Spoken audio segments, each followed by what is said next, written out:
waamini walei na bila shaka waamini Makulelo na waamini watawa. Ni chombo hicho na halmashauri ya walei, na sasa hiyo kamati tendaji basi nafanya kazi hiyo. Kwa hiyo tunatazamia kabisa kwamba wale watakaochaguliwa wawe ni viungo vizuri, wasiwe viungo vya kutawanya, badala yake wawe ni viungo vya kutuunganisha sisi. Katika sura ya 4 ambayo inahusiana na mambo ya uongozi na uchaguzi, tutasema mawili matatu. Kwanza kabisa, viongozi tunaotarajia kuwachagua ni 5, ikiwa lazima tunasema wawe 6. Lakini kwa wakati huu kwanza tufanye ni 5: mwenyekiti, makamu mwenyekiti, katibu msaidizi na mtunza hazina wa halmashauri ya walei ndio tunaolenga kuwachagua hao. Lakini pia tuzingatie haya yafuatayo ili kuwa kiongozi. Hayo watu waliowataja, makamu, katibu msaidizi na mtunza hazina, wanaweza kusema mlei atakuwa mjumbe wa halmashauri kwa namna zifuatazo. Hiyo ni muhimu sana kujua kabla. 1, kwa kuchaguliwa katika nafasi. 2, kwa kuteuliwa katika nafasi. Hiyo tuizingatie. Sehemu B ni sifa za kiongozi. Basi sifa zimetajwa pale. Sasa tunaweza kupita tu kwa haraka. Awe Mkristo Mkatoliki. Nadhani hakuna ambaye sio Mkatoliki. Na hiyo ndio ya kwanza kabisa.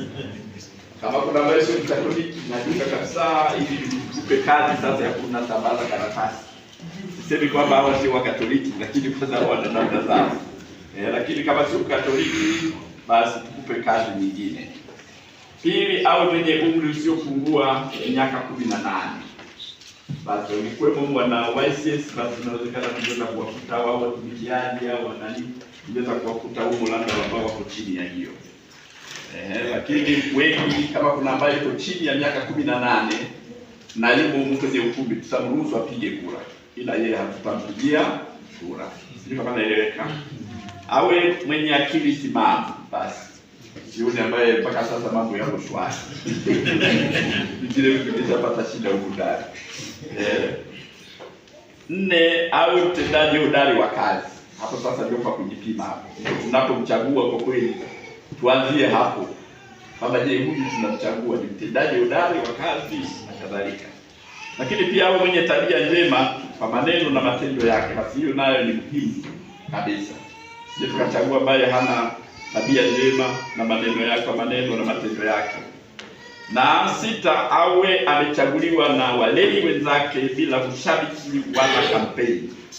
Basi hili nalo ni la muhimu na linasisitizwa kweli kwamba tusipige kampeni. Roho Mtakatifu atende kazi kupitia kwetu. Halafu asiwe na kizuizi chochote cha kupokea sakramenti. Hili ni la muhimu. Hapa nafikiri kama yupo mwenye kizuizi, maana ikitokea kwa mfano anachaguliwa leo tarehe 13 ni mkutano wa uchaguzi au mkutano wa uchaguzi halmashauri ya walei taifa, ambaye ana kizuizi cha sakramenti, ni mimi tu ndio nimesema. Basi tunashukuru kwa kweli. Kwa hiyo kwanza mjipigie makofi. Na kingine, awe anakubalika na uongozi hierarchia ya kanisa. Basi nashukuru Mungu, bila shaka mpaka mnafika hapa lazima Mungu kubalika huko kwenye uongozi wa hierarchia. Asiwe na kizuizi chochote hicho cha kupokea sakramenti, na awe mshiriki wa jumuiya yake na kubalike na jumuiya yake. Isipokuwa kama hivyo, basi hili ni maelekezo tu ambayo tulishapitia huko. Basi baada ya kusema hayo, niombe tuseme hili nalo, uchaguzi wa viongozi. Uchaguzi tumeshasema ni wanani, watu gani tutakaochagua. Kura ni za siri, jitahidi. Najua kuna wengine wana macho mazuri, anaangalia hivi lakini anaona na kule, anaangalia hivi kumbe anaona na kule, kwamba yule ameandika nani na mimi niandike kule. Jaribu jitahidi iwe kura iwe ni asiri. wewe kwako usianze kusema nimemchagua fulani. Mwache na yeye Roho Mtakatifu amguse na aweze kuchagua. Na zitapigwa na wajumbe waliomo humu ndani kwenye ukumbi, na sijasikia yoyote ambaye amesema kwamba anaudhu kwamba anaomba tumchague au basi. Wote naona mliomo ndio hao. Wale walioko nje hatutawapigia kura. Labda kama kuna mtu anasema kitu, kuna mbaya amekutuma akasema bana mimi wakinichagua niko tayari. Hamna. BMJ kama zipo, kama mnamjua yoyote ambaye hakuingia, maana mimi sijapata taarifa yoyote ya kiongozi wa parokia wala wa BMJ ambaye anasema naomba mimi wakati wa kupiga kura wanaweza kunipigia. Hakuna. Na basi baada ya hayo niombe tufikie hatua sasa tuanze na zoezi la uchaguzi. Nitaomba tutajitambulisha.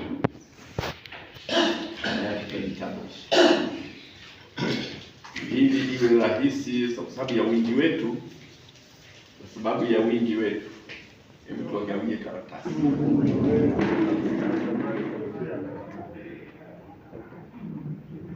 Endelee. Kristo Emmanuel Ferdinand, katibu parokia ya Kasulu. Kristo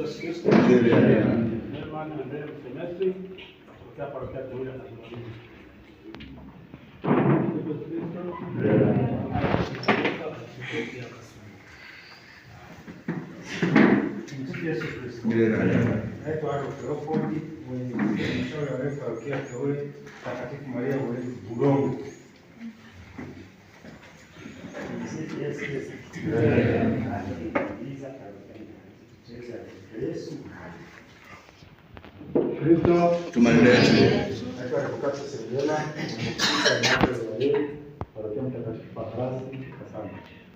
Kristo Tumaendelee.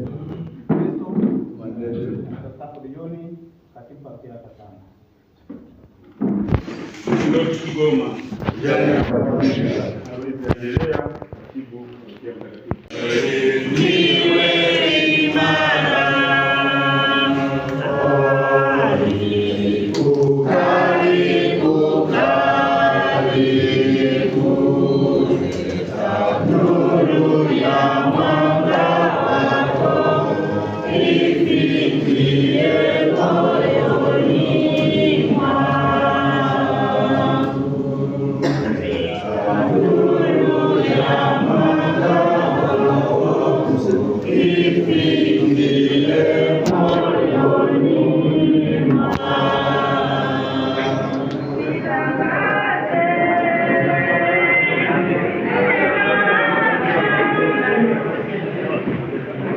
Tumsifu Yesu Kristo.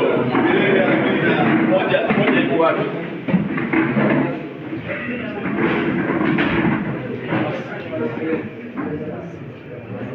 Hebu pitie kwa simu hapo tata.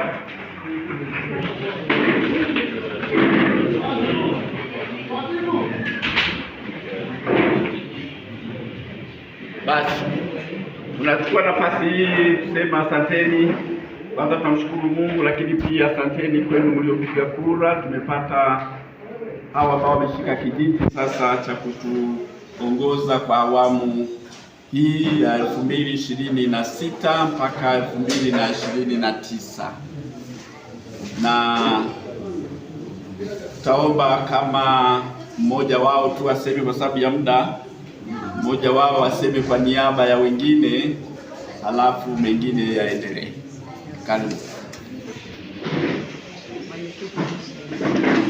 Nuru yetu iangaze.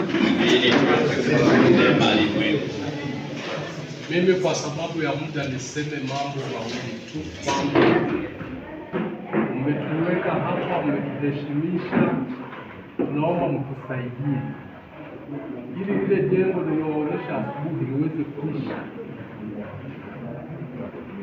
na wale wenye Biblia au kwenye simu msome kitabu cha Ezra sura ya 10 mstari wa 4. Ezra sura ya 10 mstari wa 4 inasema hivi: inuka ukaifanye kazi hii, kwani inakuhusu wewe. Uwe na moyo mkuu ukaitende, nasi tuko nyuma yako. Tumsifu Yesu Kristo. Ezra sura ya 10 mstari wa 4. Bila ninyi sisi hapa hatuwezi lolote. Mimi ni nani? Monica ni nani? Dr. Dona, Mwalimu Madije, mzee wetu mhasibu ni kina nani? Kumbe ni waombe ushirikiano. Kuunganisha tena rafiki yangu ninyi ambaye yeye ni kaka yangu. Mwalimu Madije amefanya kazi na mdogo wangu ambaye ni mwalimu yuko Morogoro, anafahamu. Monica tumekuwa naye miaka 5 iliyopita, 3, mzee Mlezi yeye mkuta. Kumbe sisi tuko tayari, umetutuma na tutaenda kuifanya kazi tunayosema. Jumamosi kuna kikao cha halmashauri ya walei taifa kule Dar es Salaam, sehemu inaitwa Sitaki Chazi. Niwashukuru tena kwa mkurugenzi, tunashukuru kwa usimamizi wako. Tumsifu Yesu Kristo. Milele amina.